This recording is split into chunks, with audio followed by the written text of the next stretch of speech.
It's time for the last word with Ali Velshi. Hey, Ali. How you feel? It's been a week. Good. It's been a week. This day has been a bit of a crushing emotional journey, I think, for everybody. So, how are you feeling at 10 p.m.? There's a lot. Chipper. There's a lot. These are just, we remember these days from the first Trump administration where it's a lot to get through. Carla Hayden, not a particularly controversial character. No. For all the things she was accused of doing, making children gay and trans, apparently. That's not where most kids get their books at the Library of Congress, incidentally. But when I looked into this movement to get her fired, it's a kind of a crazy right-wing website, and you're like, all of us would make the cut. Like, literally anything you say that is not Trumpian makes you a crazy left-wing communist socialist who should be eliminated from your job. It's hard to make sense of. Very hard. Not a controversial job. Got an overwhelming three-quarters vote when she was confirmed. And as you said, kids don't get their books from there. If that's your thing, which is not either of our things. But if that's your thing, it's a pretty. But, you know, as I just mentioned in the last block, can show a picture of her and people can make their judgments on why she was fired. We're firing librarians. We just need to understand that. That's where we are in this government. Congratulations on an amazing, strong first week. I look forward to many more of these conversations with you. Thank you, Ali. Great talking to you. Have a good show. See you next week. Donald Trump's attention-seeking clown car administration is, in fact, coming off the rails. This is an administration filled with Fox hosts and billionaires who have little to no experience in government and who care more about trying to show fealty to Donald Trump and owning the libs, as we just discussed, than about governing. Big and beautiful, which Trump uses to describe all of his initiatives, is not actually a policy. It's not a budget. It's not a trade deal. Expertise matters, and it's in short supply in this administration, and voters are realizing it. Poll after poll after poll around Donald Trump's first 100 days has showed that voters are rejecting his agenda on everything from the economy to immigration to defying court orders to gutting government agencies. They fired the head of the Library of Congress. New polling from the Associated Press today shows that 50% disapprove of Donald Trump's handling of his job as president. Donald Trump's approval rating, according to Political Wire, is in, quote, blue wave territory. And now, for the first time ever in Texas, statewide polling shows Donald Trump handling the economy. Well, the approval of that is underwater. New polling finds that 46% of Texans do not approve of how Trump is handling the country's economy. 40% approve. 70% of Texans think Donald Trump's tariffs will result in higher prices for everyday goods, including 50% of Republicans. 53% say tariffs will hurt their family. Just 22% said tariffs would help their family. James Henson, who leads the Texas Politics Project, told the Houston Chronicle, quote, President Trump owns the current economic uncertainty lock, stock, and barrel. He's trying to blame others, like the previous president or the Fed chair, for the current disruptions, but that's a hard sell to any reasonably critical observer and likely to get harder, end quote. Reasonably critical observer is the key here. So those are voters in a red state clearly saying that they're unhappy with the Trump tariffs and Trump's overall handling of the economy. And what has Trump said in response to voter anxiety about the economy? 2 dolls and 5 pencils. Talks a lot about dolls and pencils. No exemptions, by the way, for expensive baby items and car seats and strollers. He said, big deal. Strollers are going up. Who needs strollers? Basically just women for their girls, apparently. That's how he talks about it. Dock workers and truck workers losing their jobs. Trump says it's a good thing because that means that the trade war worked and we imported less stuff. Surprise, voters are not comforted by that, which is probably why we're seeing Donald Trump desperately looking for an off-ramp to this trade war. With the stock market closing down again today, Donald Trump suggested lowering the 145% tariff rate on China ahead of trade talks this weekend, posting, quote, 80% tariff on China seems right, up to Scott B., which is Scott Bessent, his Treasury Secretary. as if major decisions in this administration are up to anyone other than Trump. So there's Donald Trump, again, backing down from his disastrous tariffs against China before any negotiations have begun. I want to be clear. The proposal to drop from 145% to 80% tariffs on China was not negotiated with China. It was not asked for by China. This is the Trump administration negotiating against itself. But even an 80% tariff rate against China still hurts the U.S. economy. As the New York Times reports, quote, an 80% tariff may not be low enough to restart business across the Pacific. Some executives have said that tariffs above 50% are generally enough to freeze exports to the United States. Companies that are not able to find an alternative source of supply for their products outside China are facing the prospect of bankruptcy and layoffs as the summer grinds on, and even 25% tariffs can be crippling. And today, the first shipping containers from China filled with products now subject to Donald Trump's 145% tariffs arrived at U.S. ports. CNBC reports, quote, 7 ships carrying upward of 12,000 containers that sailed from China after the tariffs took effect have arrived at the ports of Los Angeles and Long Beach in California. 5 more such ships are scheduled to arrive in coming days. Amazon, Home Depot, IKEA, Ralph Lauren, Tractor Supply. They are among the companies with Chinese goods in those containers, spanning a wide range of consumer items. For many of the companies, products in categories deemed as essential to replenish are brought in despite concerns about consumer demand and an economic slowdown. Once shippers have finished bringing in what they consider essential stock, they are in various degrees of wait-and-see mode with their supply chains and continuing to cancel orders from China, which has led to widespread fears about product shortages and the potential for empty shelves, end quote. So Donald Trump's trade war is disrupting the U.S. and global economy and having an administration full of guys who can't answer a simple question of who pays the tariffs, like Scott B., the Treasury Secretary, isn't helping. And that's just on the economic side of things. Donald Trump's Justice Department is a mess. Donald Trump withdrew his nominee to be the top prosecutor in Washington, D.C. yesterday after one Republican senator publicly voiced his opposition to Ed Martin, this man who's downplayed the insurrection at the Capitol and defended the January 6th rioters, including praising one rioter who is a Nazi sympathizer. So what did Donald Trump do? He nominated yet another former Fox host to fill the position, Jeanine Pirro, who is also a 2020 election denier. Donald Trump's FBI director, Kash Patel, is reportedly holding fewer intelligence briefings and spending more time at pro sports events. NBC News reports, quote, Patel's approach to his new job has raised concerns that he's not taking the position seriously enough. A dozen current and former DOJ and FBI officials told NBC News. Officials who worked on the morning director's briefing, the director's morning briefings, were told that the schedule was changing because Patel sometimes failed to arrive on time. The 2 current FBI officials says Patel sometimes seemed uninterested in the material, and his intelligence briefers are struggling to craft a briefing that captures his attention. Think about that for a minute. Struggling to craft a briefing that gets the FBI director's attention. Kash Patel also showed up to a congressional budget hearing without a budget proposal. It was due last week by law. I understand. And your answer is you just understand. You're not going to follow the law? My answer is that I am following the law, and I'm working with my interagency partners to do this and get you the budget that you are required to have. And you have no timeline? No. Well, we also need a full budget request, not a single paragraph full of wild talking points that we saw with the skinny budget proposal. We're now having a budget hearing without a budget request. So, Director Patel, where is the FY 2026 budget request for the FBI? It's being worked on, ma'am. Well, that was quite satisfying. What was that about hiring the best people?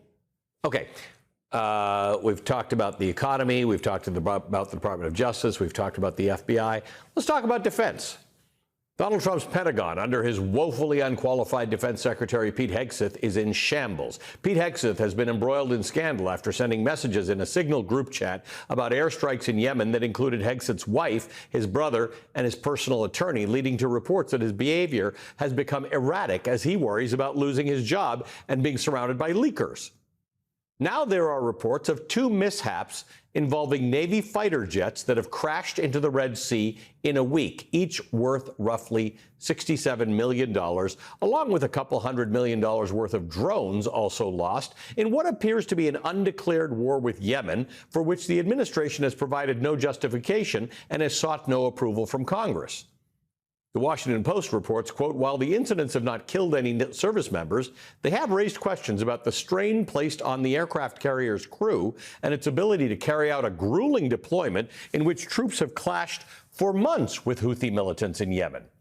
Defense Secretary Pete Hegseth has twice extended the aircraft carrier's deployment since it left its home in Virginia last September, most recently last week, to ensure that the Navy had 2 aircraft carriers on hand to battle the Houthis, end quote. The Houthis, with whom we are not in a declared war for no particular purpose.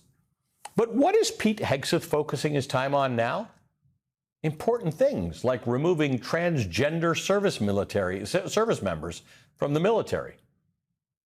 And the Republican reconciliation bill is floundering as Republican fantasies about wanting to give tax cuts to the rich while balancing the budget without making huge cuts to things like Medicaid are crashing into reality at a time when political capital is waning for Republicans who are vulnerable in next year's midterm elections. The Atlantic reports, quote, reducing the deficit would require significant cuts to entitlement spending and the military, but Republicans don't want to do that. Instead, they're targeting smaller discretionary programs. The White House has suggested slashing $163 billion from education, health, and housing, as well as eliminating foreign aid and green energy initiatives. The White House has promised not to touch Medicaid, Medicare, and Social Security, and again, to find savings by getting rid of waste, fraud, and abuse. But congressional Republicans are searching for as much as $880 billion to trim from a set of domestic programs and are focusing on Medicaid. The austerity of this project has led to panic among some Republicans whose constituents live in the real world and will notice if they can no longer see a doctor or visit a national park, end quote. And you can bet that the impact of their spending bill is going to be far worse if Donald Trump's tariffs remain in effect. Everything in Donald Trump's administration right now is a sideshow. There's kind of no plan there for any of it. There's no budget plan. There's no trade deals. There's no negotiations. Viral moments work in a campaign. Reality still rules for a president. Joining us now is the Democratic Congressman Eric Swalwell of California. He's a member of the House Judiciary and Homeland Security Committees. Congressman, it is great to see you. Thank you for being here. How do you make sense out of this? It's all a sideshow. It's all nonsense. It's all in shambles. Kash Patel shows up without a budget. Pete Hegseth is worrying about transgender military members, but he can't get his Signal chats in order. I mean, I don't know what to make of this, but it is a clown car. Who's benefiting? You know, that's what I ask. You know, millions of people, you know, put their hopes and dreams and their future and their kids' future in the hands of this president and his administration. They were told that the cost of goods were going to go down, that we were going to be safer in the world, that our immigration policy would be sound, and that these conflicts across the globe would end on day one. Well, guess what? Your 401k today is a 201k. 4 out of 5 of the items in your Walmart shopping cart are made overseas, and they're going up. The grocery shelves will have fewer items, and you'll pay more. We deported a 4-year-old American citizen fighting cancer.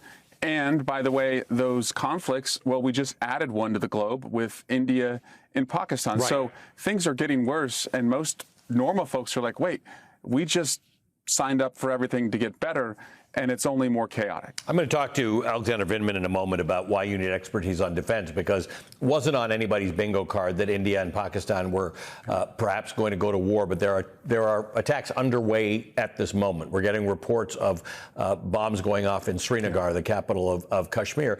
These are both U.S. allies, both nuclear armed. This is not something I want part-time folks who are kind of guessing about it around the table. I need people who understand this history from the day this war started, what it's all about, and how we prevent ourselves from getting into World War III accidentally.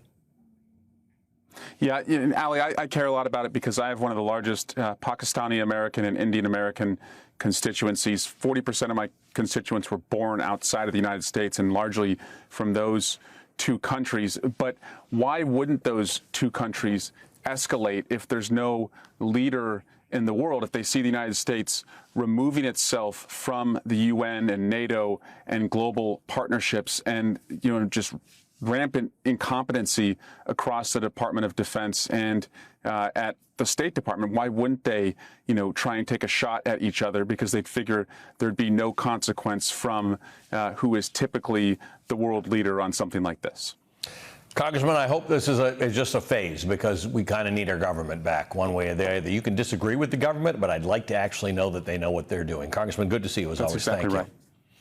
You too. Thanks, Ali. Eric Swalwell, Congressman from California. Coming up, what have America's adversaries learned about Donald Trump from his trade war debacle? We'll talk about that next.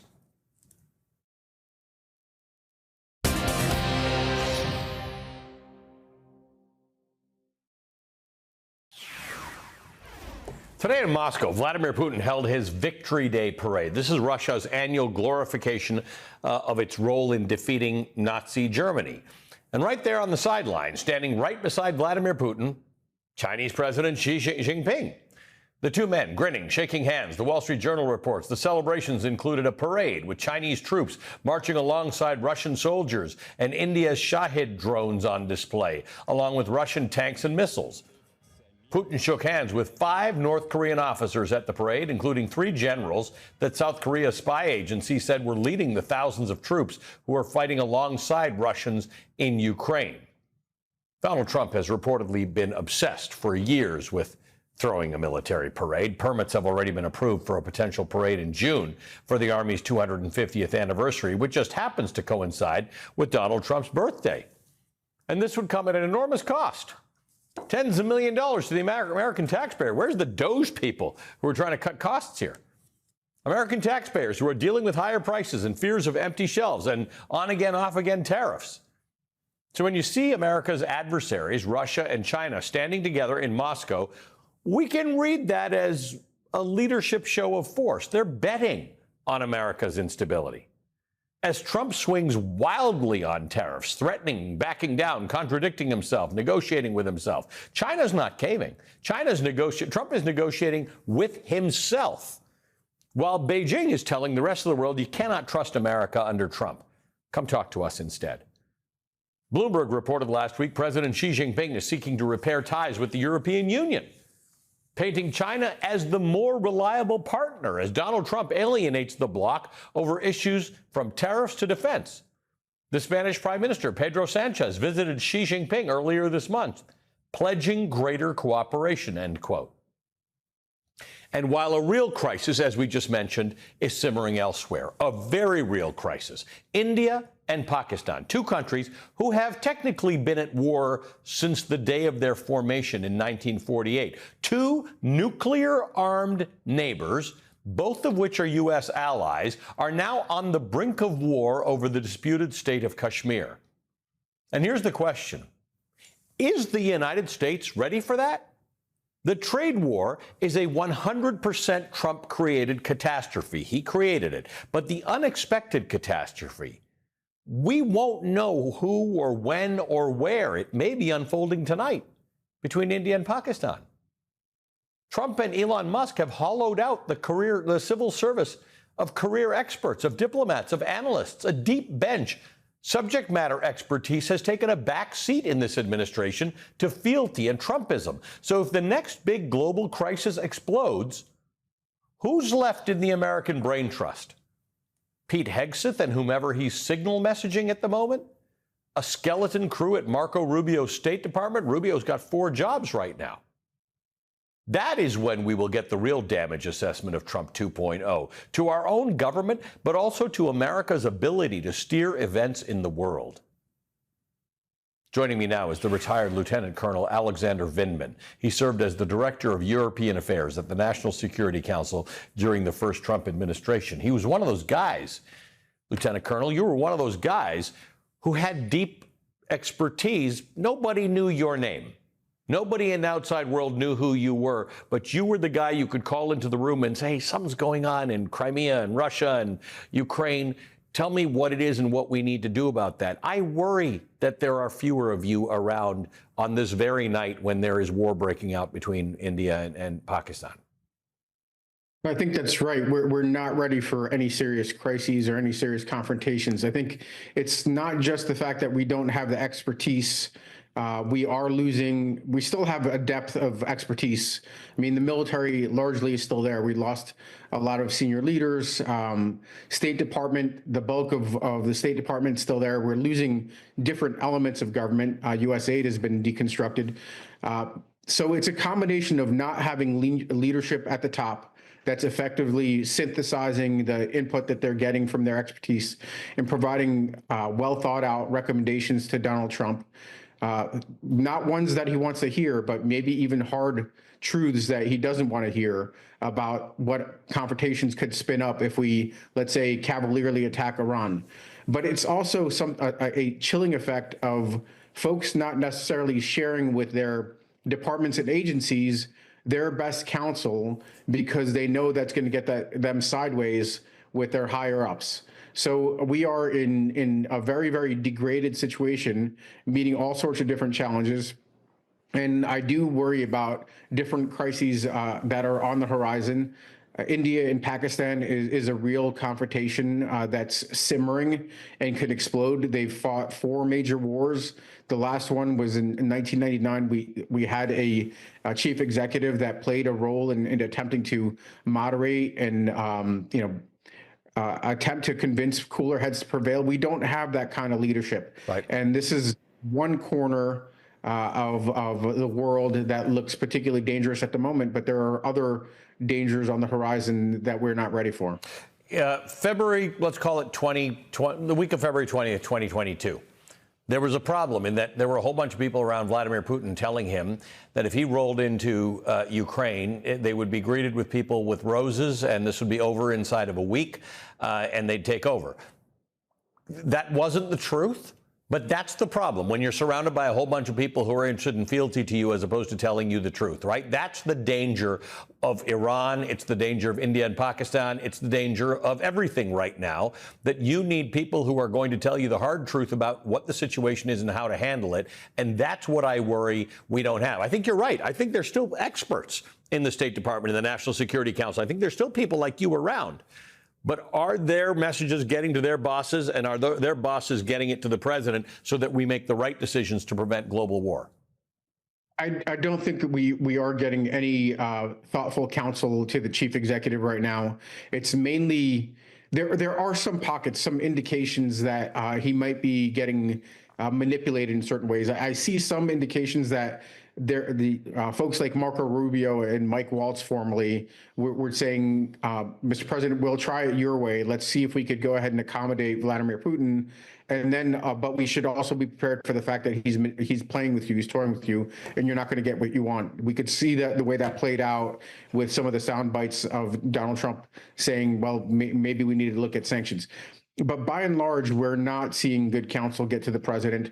I worry about a domestic context, a national security crisis that emerges this summer when Donald Trump is potentially seeing larger protests in the United States. And he feels like he's being encouraged to invoke the Insurrection Act and put U.S. troops on the streets. Last time around, he received exactly the opposite counsel. When he said that maybe we should be shooting protesters in the legs, he was told that was a horrible idea and that we couldn't do that. We don't have those kinds of people now. Yep. So all sorts of different ideas are floating, percolating up to the top. Laura Loomer is running the show with regards to personnel. We've got, tariff policies that are coming out of, all sorts of different strange corners of the White House. And nobody is really telling the president no just yet. They're, if anything, encouraging him. And that is a recipe for disaster. It will be a very worrisome day if the Insurrection Act comes into place and federal troops are on the streets of America enforcing domestic laws, which is not allowed, just to be clear, under the law. Lieutenant Colonel, good to see you as always. Alexander Vindman. All right, coming up, a Harvard political science professor debated a conservative blogger who's influenced J.D. Vance and said democracy is done. I'm going to talk to Professor Danielle Allen about that next.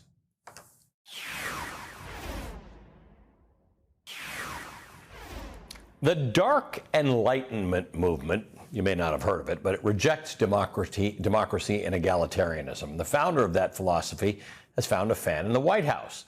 The right-wing blogger who Vox called, quote, the person who spent the most time gaming out how exactly the U.S. government could be toppled and replaced, has the ear of the Vice President of the United States. In fact, The Verge reports, quote, no one online has shaped J.D. Vance's thinking more.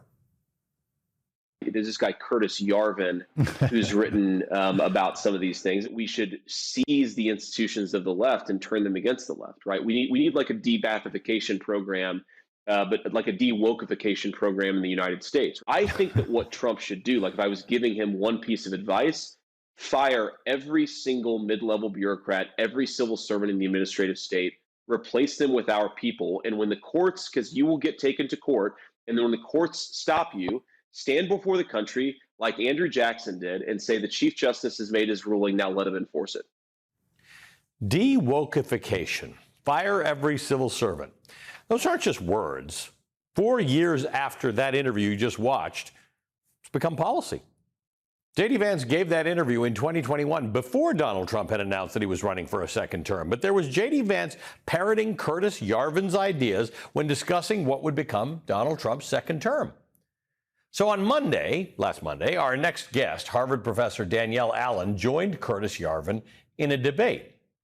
Professor Allen writes in the Wall Street Journal, quote, in Yarvin's telling, our age, beginning in the early 20th century, is founded on lies, that human beings are equal, and that self-government by free and equal citizens is possible.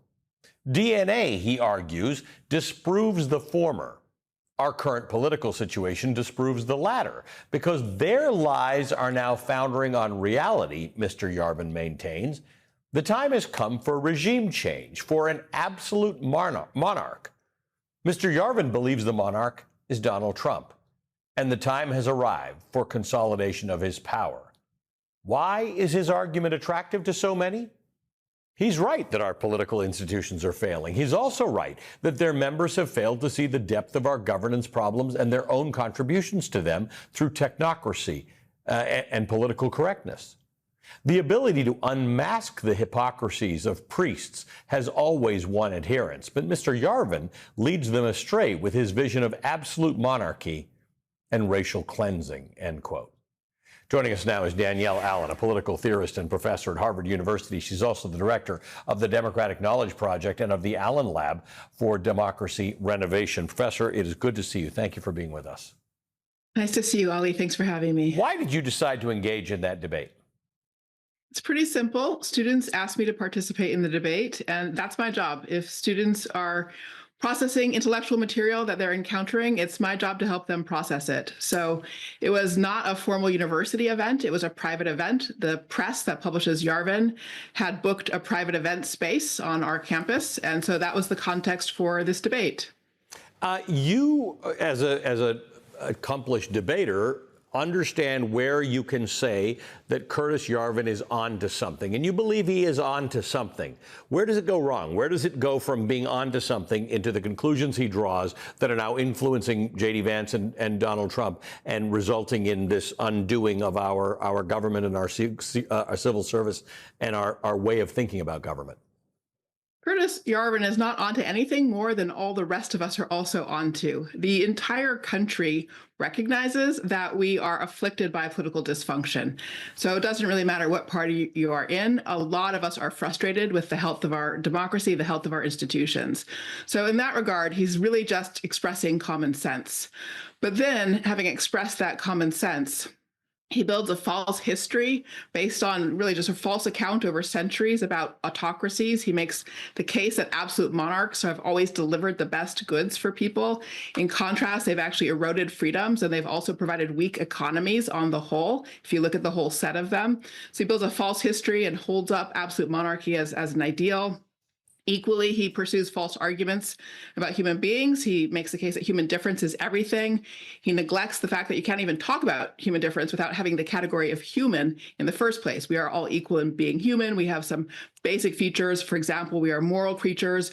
We are acting on our choices to make tomorrow better than yesterday. And that is how we exhibit our drive for freedom and our need for freedom. It's in that we're equal. So he makes mistakes both in history and in logic and produces this really convoluted rabbit hole style, wormhole style, conspiracy theory style argument that absolute monarchy is what we all need now. In fact, he makes the argument that once democracy is gone, everyone will just register that all works out and we can all succeed. That's where he loses me. I don't understand how you make that conclusion. Because if I look at democracies around the world versus dictatorships and autocracies and monarchies, I don't see that to be true. Well, that's an example. I mean, that's just one little passage where he just makes a wildly illogical argument. He just sort of asserts a claim without foundation. And his book, which has just recently been published, is really just a compilation of a lot of claims like that. So that's the challenge with it. And it's, debate is not exactly the right word I would use for our engagement. I did my best to pull out specific claims he was making and focus on those and refute them and offer alternatives. But there are so many false historical claims, for example, so many illogical or false analogies that it's very hard actually to engage in any kind of fully complete way. It makes me very sad that some of our nation's brightest institutions are falling under attack for various reasons. Harvard's one of them. Are there young Harvard students who are into this? Are they subject to falling for Curtis Yarvin's logic or illogic? Well, Harvard did send one of the first employees to Doge this past January. So there's a Harvard College undergraduate who took a leave to work for Doge. And as I understand, he had been at a previous event a year earlier where Curtis Yarvin had come to campus. I don't know all the details of that, but that's my understanding. And yes, I mean, certainly there are lots of students who are interested. Some students are interested mainly because he's so influential. So it's a mix. It's not, I don't want to suggest that everybody's an acolyte or anything like that, but certainly he has had an influence. He's caught people's attention and students are trying to process what he's putting out there. Professor, it is good to see you again. Thank you for joining us, Professor Danielle Allen of Harvard University. All right, coming up, the first American pope coincides with the first months of Donald Trump's second term. Up next, we'll hear the hopes for the new pope from the front lines, the U.S.-Mexico border. That's next.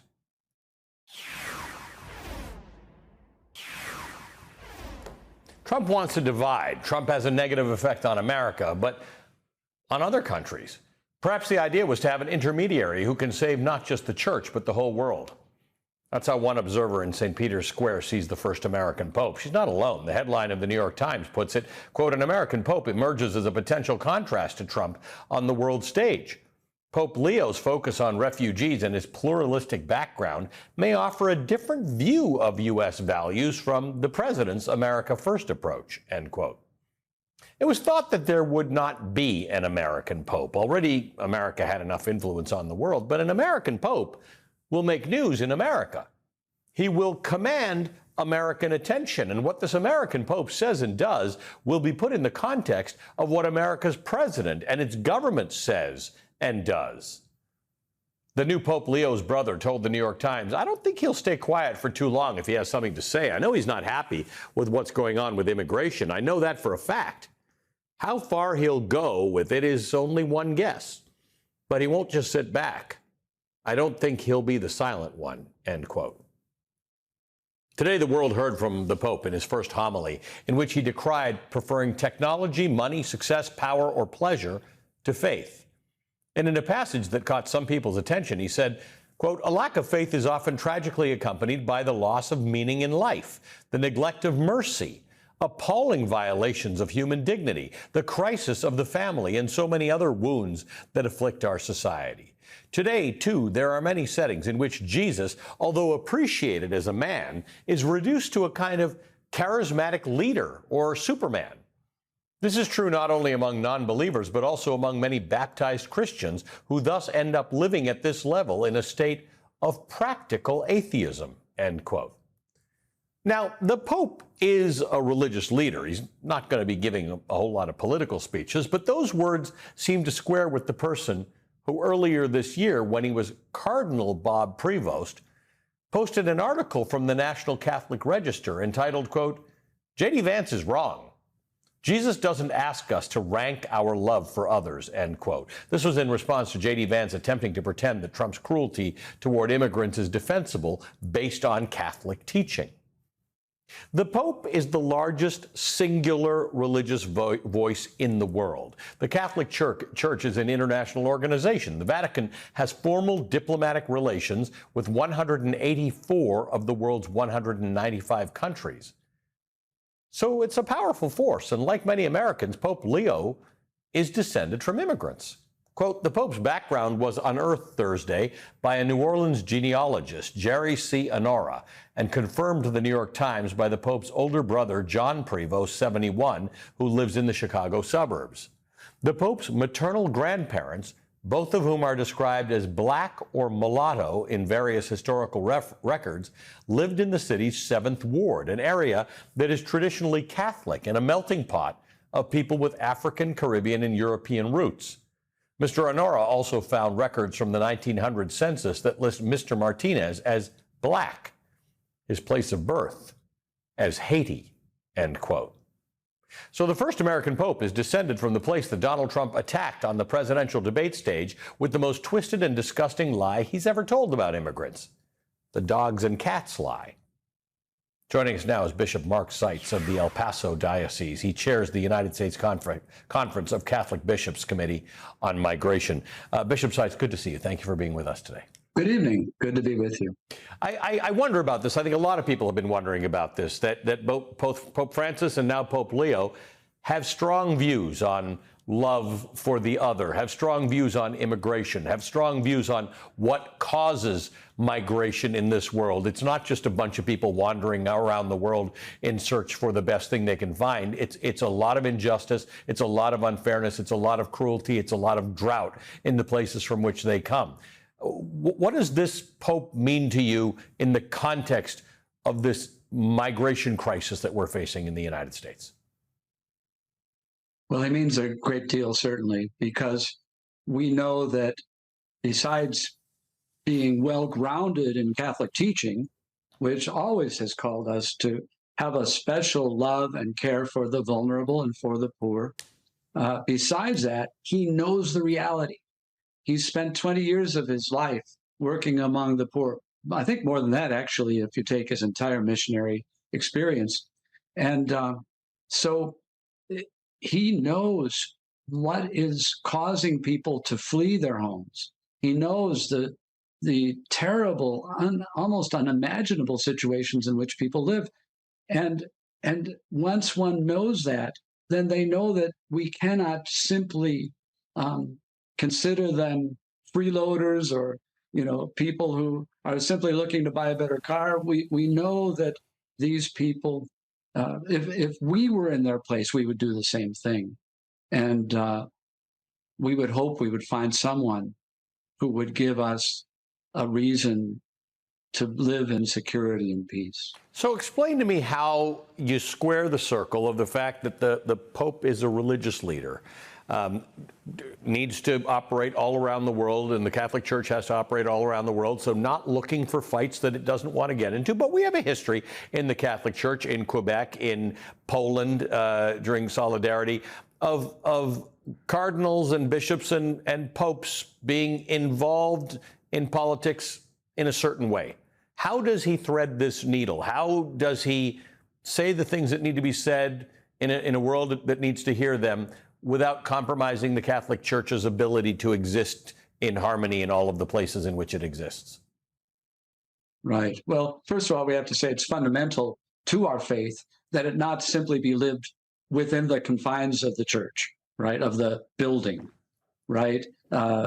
What we do within the church strengthens us for our life outside the church.